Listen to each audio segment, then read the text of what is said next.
Good morning, everyone. Good morning. Now, let me begin with an old saying. Never waste a good crisis. Never waste a good crisis. Surely everyone here would agree that the last 18 months have been a crisis, not just for Africa, but for the world.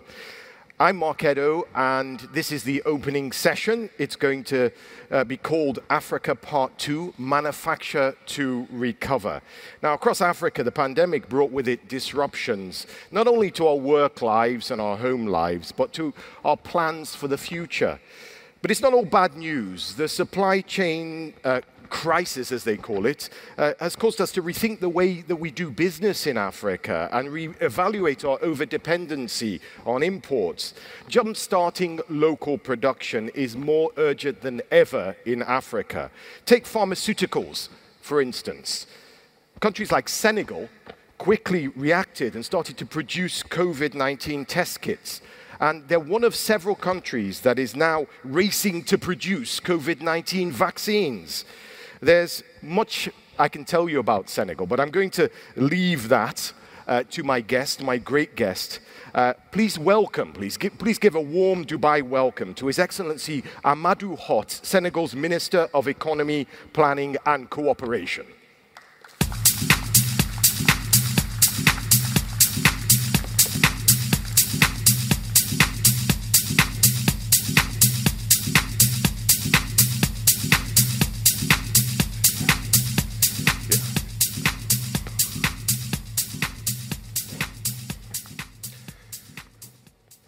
It's very nice to see you. Good to see you again, Mark. Thank you. And you know, I was sitting here yesterday, and my first guest actually was the DP World Group Chairman and CEO, Sultan Solayem. And we were talking about Senegal, and he was very excited about the opportunities in ports, in logistics, and investing in Senegal. He believes in Africa, but he believes in Senegal. That you're doing a lot. You seem to be doing something right to attract the right investment from places like Dubai. Absolutely. Thank you very much. Great opportunity to be here. Indeed, we are doing a lot with Dubai Port, who has been in Senegal since 2008. Great port of Dakar. We have decided to build a new port 50 kilometers from Dakar. It's going to be a wonderful port with a special economic zone of 1,200 hectares in joint venture, in partnership with Senegal, the government of Senegal initially, and later on we'll bring in the private sector of Senegal as well. Now, I have an iPad here, and I'm not afraid to use it.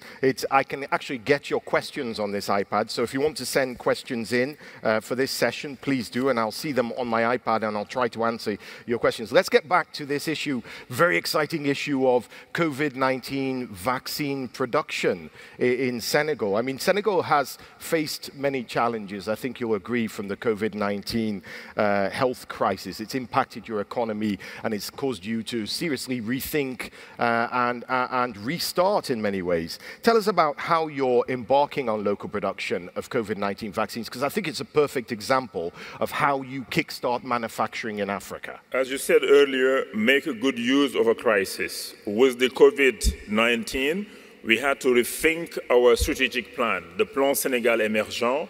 We had to adjust to focus on local production because of the disruption that we noticed on global value chains. So number one, we decided to work on a healthcare sovereignty, on food sovereignty, on pharmaceutical sovereignty, of course, boosting local manufacturing. So we have an adjusted plan now, and we did a study on the pharmaceutical, for example. We realized that Senegal produces only 10% of our pharmaceutical needs. By 2030, we'll produce 30%, and by 2035, we'll produce 50% of our local needs, which means that we have to reform our healthcare sector. Our pharmaceutical code was outdated. We have done major reforms. Number one, to attract private investment in healthcare industry for non-professionals of the industry. Before, to control a healthcare pharmaceutical industry, you need actually to be a professional of the sector. Now any private investor can control a pharmaceutical industry in Senegal. The authorization to sell as well drugs in Senegal, manufactured locally or imported, used to take months, sometimes years. Now our target is to bring it within 3 months. When you finish producing your drugs in Senegal, within 3 months to have the authorization to sell on the market as well. And the WAMU region, which has 8 countries with about more than 100 million people, we are trying to have a passport. Whereas when you are authorized in Senegal, you are automatically authorized in Ivory Coast, in Mali, or in some other countries in West Africa. There's a lot that the African Continental Free Trade Area could almost learn from this. It seems like a marriage made in heaven. How does the AFCFTA fit into this grand vision that you're putting together? It's very important that we take the advantages that are offered by the African Continental Free Trade Area. Because the pharmaceutical industry globally is $1.1 trillion. Africa represents about 0.5%, which is about $5.5 billion. If we don't use that overall market and produce from one country some drugs and sell across Africa, we may not be very competitive and we may not be attracting the big players. That's why it's very important. And hence, for the COVID vaccines, I'm not sure if we will come back to that, but for us, Senegal will produce, before the second quarter of next year, a vaccine against the COVID-19 to be sold to Senegal, but also to the rest of Africa. It's a $200 million project already that we are starting with Institut Pasteur of Dakar. Institut Pasteur exists for more than 100 years. They are producing already several vaccines, including vaccines against yellow fever. It's the fourth institution in the world that is actually approved by the World Health Organization to sell and export basically the yellow vaccine fever. And now we want to have the same for the COVID-19. The project is underway. We're already building the facility in partnership with some of the global names that are producing today the vaccines against COVID. Like every country, you need investment. You need to attract investment from places like the United Arab Emirates and elsewhere. How are you doing that? The way we are doing it is, first of all, to have a very clear plan. When the crisis came, we had to adjust and make sure that private sector participation is much higher than government participation on our strategic plan. It's a 23 billion euro strategic plan. Initially, the government was supposed to contribute actually about 78% of it, the private sector 22%. With COVID, we had to change it. And we are doing the reforms at the same time to attract private investment. Even if the World Bank doing business report is stopped, Senegal will continue as if we were going to be measured annually on the doing business ranking, basically, number one. So we are doing a lot of digitalization. We are reforming land access. We are reforming, actually, authorization for construction. Creating a company in Senegal now 24 hours instead of many days, etc. And also we are reforming the vocational training as well in Senegal with the help of Germany as part of the Compact with Africa initiative. At the same time, we are also reforming access to financing. We are setting up mezzanine finance funds for SMEs because what we noticed is that many SMEs don't have enough equity, and the promoters don't want to sell equity. So we are setting up a mezzanine fund that will actually provide mezzanine finance to the entrepreneurs with the commercial debt coming from the banks and our development bank, with a guarantee fund that was created several years ago that guarantees basically projects of the private sector so that the commercial banks can lend to the private sector. And what we are doing also is really participating in this kind of forums to meet investors. Yesterday, we had good discussions with various investors. Dubai Port Chairman Bin Suleiman was there, many other investors, and the prospects are there.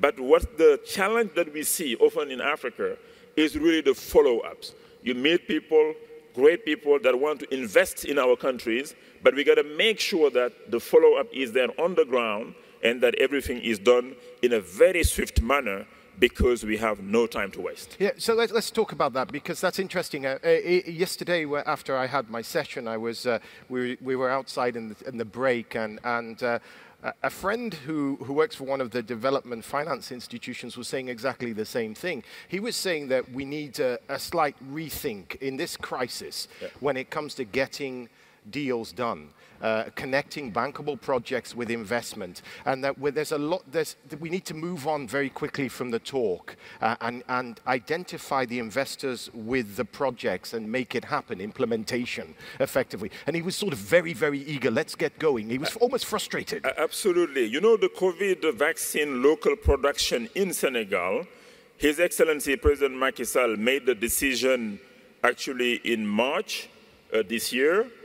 In April, we were in Brussels to meet the European Union, European Investment Banks, and many other parties. We came back to Senegal 17th of April. By end of June, we had secured $14 million of grant money for the development of the project. And very quickly, we secured another $100 million. And all that done with DFIs mostly. You had the IFC, of course, the DFC of the US, the European Union, the European Investment Banks, and the French agency. In 3 months, we did something that used to take 12 months. So if you put the pressure on the DFIs, you put the pressure on everybody, like His Excellency President Macky Sall did, everybody had to deliver. Nobody had a choice but to deliver within 3 months. I told the IFC guys initially, guys, you're too slow. We don't have time to waste. They said, Minister, we have changed. COVID has changed us. We promise we'll deliver in less than 3 months. Urgency of now, and everybody delivered in 3 months. That was a wonderful thing. So when there is a political will, when there is a crisis, when there is a sense of urgency, the people can deliver. Can we talk specifically about the UAE and Dubai and the relationship with Senegal? What's in it for both parties? A lot in it. Already we have a wonderful bilateral cooperation with the UAE. Several UAE businesses are investing in Senegal, DP World, companies from Abu Dhabi, and we see also many other actually parties interested. UAE, companies owned by UAE businessmen and women, but also we see global businesses using Dubai as a hub for Africa and for Southeast Asia or whatever, trying to move into Africa from Dubai, and we see that some of them creating subsidiaries in Senegal. That is why for the manufacturing, what we are looking for in Senegal and in Africa is to have some of the global companies based in Dubai because of the ease of doing business here, because of the connectivity as well. The Dubai has what we call now the World Logistic Passport, WLP, and Senegal is the first African country to sign on the LP to ease logistics, to have actually Emirates Airline, to have the DP World, to have Dubai Customs, goods coming from Asia, through Dubai, to Senegal, to Latin America, to America as well, to North America. And we believe that all that will enable us actually to provide investors with a great actually ease of doing business and logistics as well. But we're looking for funds also. The DIFC is set up here. You have several private equity funds. You have some debt funds. We want those funds to move into Senegal, into Africa, to invest in local manufacturing. We're not looking only for EPC plus financing, i.e. a company based here doing construction and just coming to sell us services. Let me build a road, a port for you. It's good. But what we want more is the manufacturing. We want to create the jobs. We want to create the formal jobs. We want to boost entrepreneurship. So let's manufacture out of Africa, use the African Continental Free Trade Area to sell across Africa. It's 1.2 billion people. By 2050, will be 2.5 billion people. It's a huge market, and the urgency is now. Use the crisis and set up now. The African governments are ready, and the African governments are changing also because of the crisis. So? In what way? No, you know, for example, in Senegal, things that used to take 12 months, 18 months, We're doing them now in 6 months, sometimes 3 months. In cabinet meeting, we are following the reforms on ease doing business. The president himself is involved.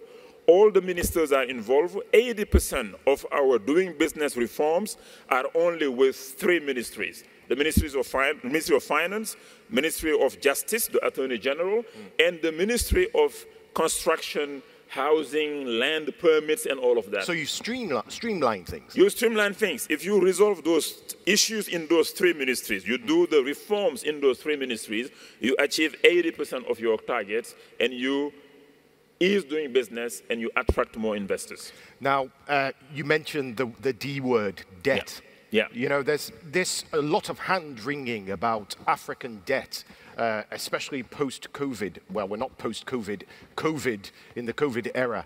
The fears that that it's a ticking time bomb. I mean, every single week you read a story about the impending doom of debt. Your philosophy, though, is a little bit more nuanced, isn't it? You don't necessarily think debt is bad, but you think perhaps non-concessional debt is bad, for example. I don't want to put words in your mouth. I want you to give me your bird's eye view from the position not just as a minister for a country, but as a Pan-African that I know that you are, given your pedigree. Debt is not bad, but bad investments is bad. If you're using actually debt for good investments that will generate the economic returns, that will generate the tax you need to repay that debt over time, then you're doing a good job.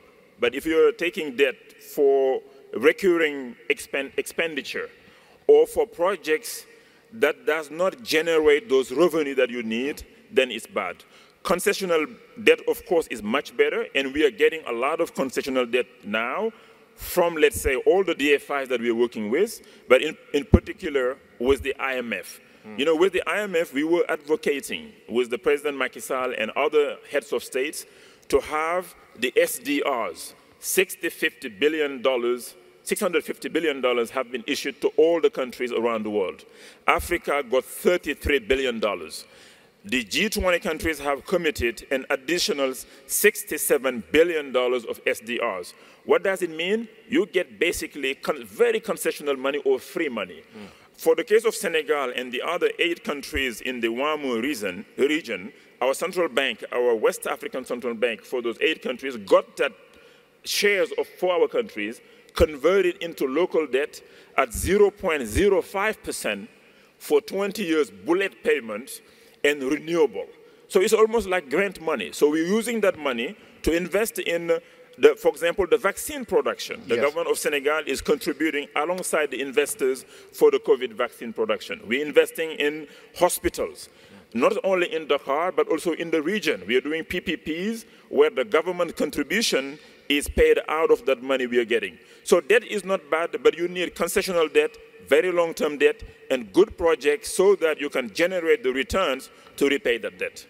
Can I ask you a question from the audience? Can I fire one in your direction? Sure. Okay, so this question comes from the audience. It says, what are your views on foreign companies doing business in Senegal? What support can we get? So it's obviously from a business. Any incentives for companies in the logistics and supply chain, for example? In Senegal, we have a great investment code. You can take back all your capital gains and dividend freely and free convertibility. We have tax breaks. If you're exporting, for example, 80% of your production, for example, you pay only 15% income tax instead of 30%, no VAT, etc. On logistics and other sectors as well, our sovereign wealth fund can co-invest. Local banks and regional banks can finance you in local currency, in CFA, so you don't take the FX risk. And our guarantee fund, if you are an SME, can also provide you with some guarantees, even if you are a foreign company. But we are suggesting that you strongly work with our local also private sector. So we are encouraging joint ventures, even if it's not an obligation. You can own 100% of your company, but having always a local partner can always help you as well. And we are striving, we want to have more actually capacity building, technology transfer. We want to later on be able also to export into the African continent, or even outside the African continent. We have several special economic zones, especially the one that will be coming up with DP World and the government of Senegal, 1,200 hectares. We have industrial parks, great location, stability, great weather as well, and almost throughout the year, and we're ready. Thank you. And it's always great to interview you. Thank you very much. Amadou Hott, Minister from Senegal. Give him a round of applause, please. Thank you very much. Now, if I could ask you to take your seat.